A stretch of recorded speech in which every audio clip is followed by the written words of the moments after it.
जगन्नाथ स्वामी, जगन्नाथ स्वामी।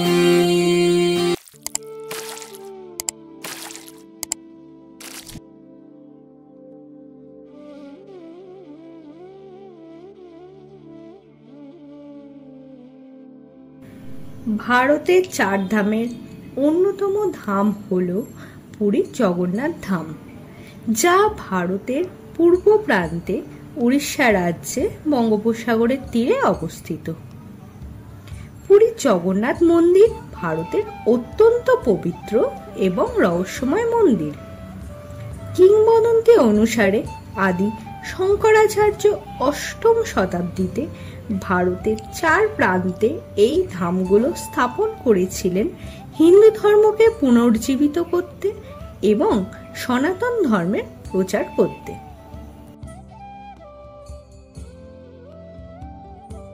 মন্দিরে পুজো দেয়া তো আছেই, তাছাড়া প্রতিদিন দূর দূরান্ত থেকে অগণিত মানুষ বিকেলে মন্দির চত্বরে আসেন ধ্বজা পরিবর্তন ও দর্শন করতে।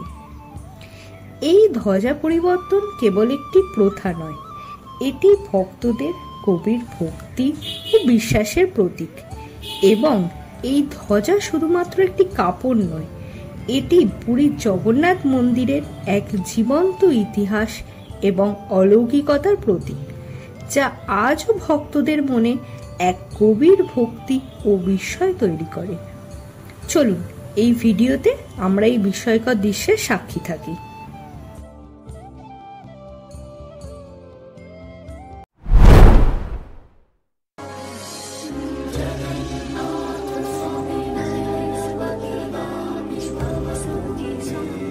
পুরীর মন্দিরের চূড়ায় প্রতিদিন একটি ধ্বজা ওড়ে, যা পতিত পাবন নামে পরিচিত। এই মন্দিরের চূড়ায় উড়ন্ত এই ধ্বজা বা পতাকার নিজস্ব এক ইতিহাস ও মাহাত্ম্য রয়েছে। এই ধ্বজা সাধারণত লাল, হলুদ ও সাদা রঙের হয় এবং এর মাঝে চাঁদ ও সূর্যের চিহ্ন থাকে।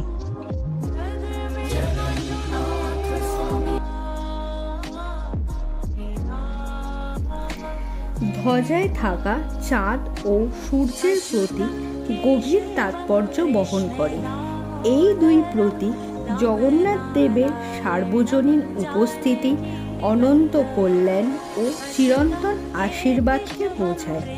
চাঁদ ও সূর্য দিন ও রাতের প্রতীক হওয়ায় এটি ইঙ্গিত দেয় যে জগন্নাথ সময় ও কালের ঊর্ধ্বে এবং তিনি শাশ্বত। ধ্বজায় এই দুটি প্রতীক একসঙ্গে জ্ঞান, শান্তি এবং ঐশ্বরিক আলোকবর্তিতাকে বোঝায়, যা ভক্তদের সঠিক পথে চলতে সাহায্য করে।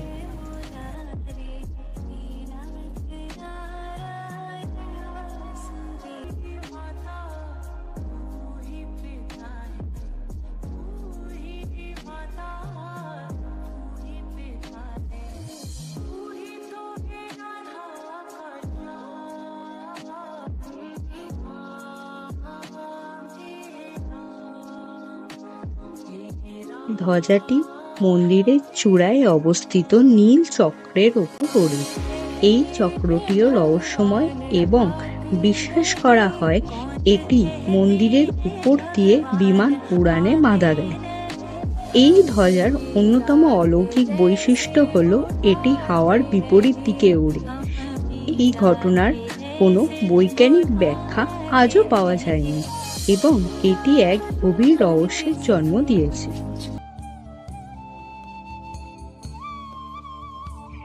কিংবদন্তি অনুসারে সমুদ্রের গর্জনের কারণে ভগবান জগন্নাথ দেবের বিশ্রাম নেওয়া কঠিন হয়ে যেত।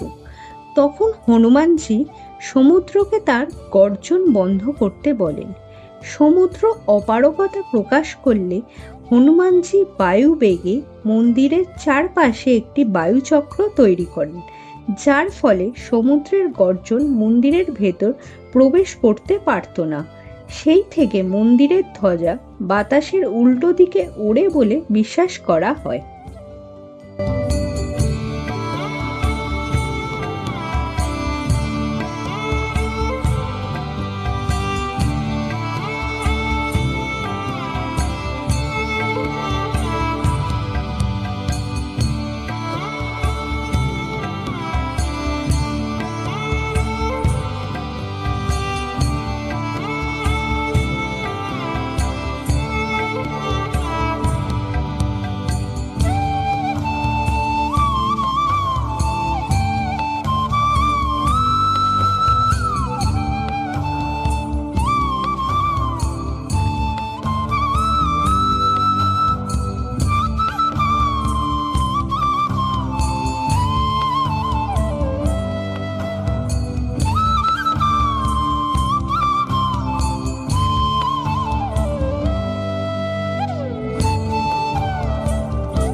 সেবকরা সমস্ত ধ্বজা নিজের কোমরে জড়িয়ে মন্দিরের গায়ে চড়তে শুরু করে।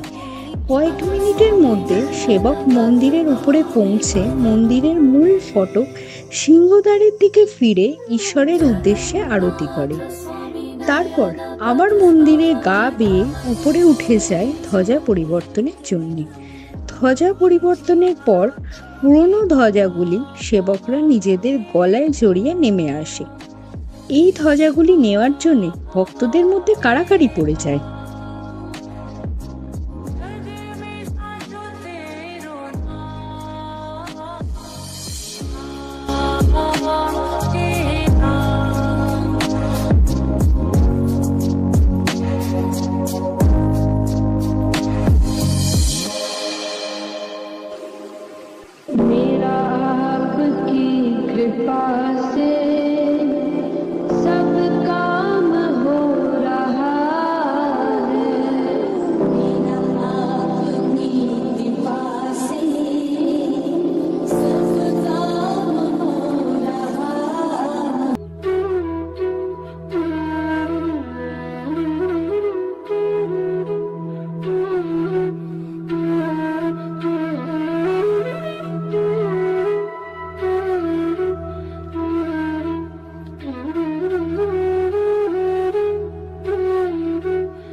जगन्नाथ स्वामी,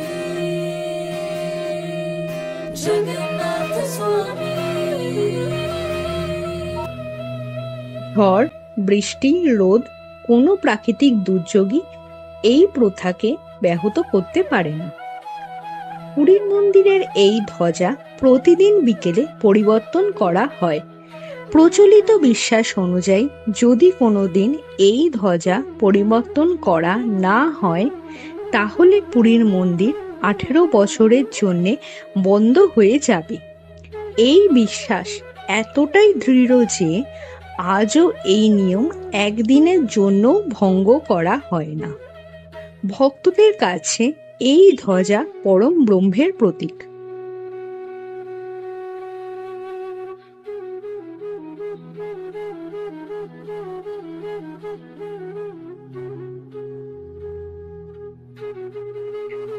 মূলত ভক্তরা তাদের ইচ্ছা পূরণের জন্য মন্দির কমিটিকে ধ্বজা দান করেন।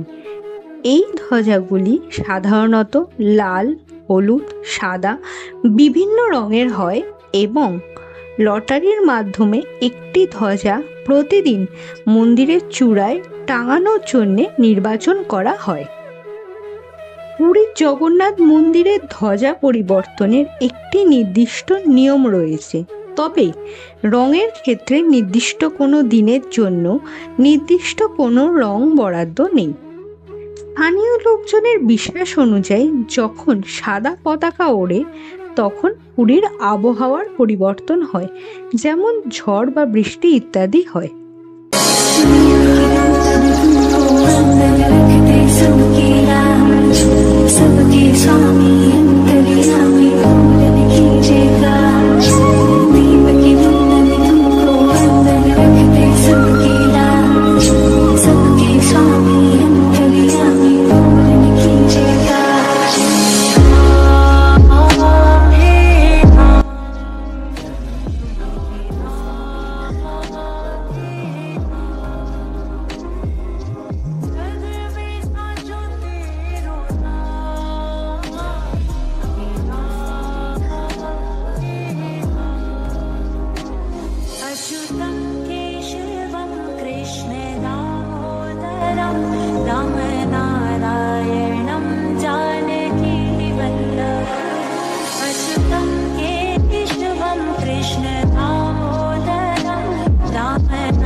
আমাদের এই ভিডিওটি ভালো লাগলে অবশ্যই লাইক, শেয়ার ও চ্যানেলটি সাবস্ক্রাইব করবেন। ভিডিও নিয়ে কোনো প্রশ্ন থাকলে অবশ্যই কমেন্টে জানাবেন, আমরা যথাসম্ভব উত্তর দেওয়ার চেষ্টা করব। সাবস্ক্রাইব করার সময় অবশ্যই বেল আইকনটি ক্লিক করবেন।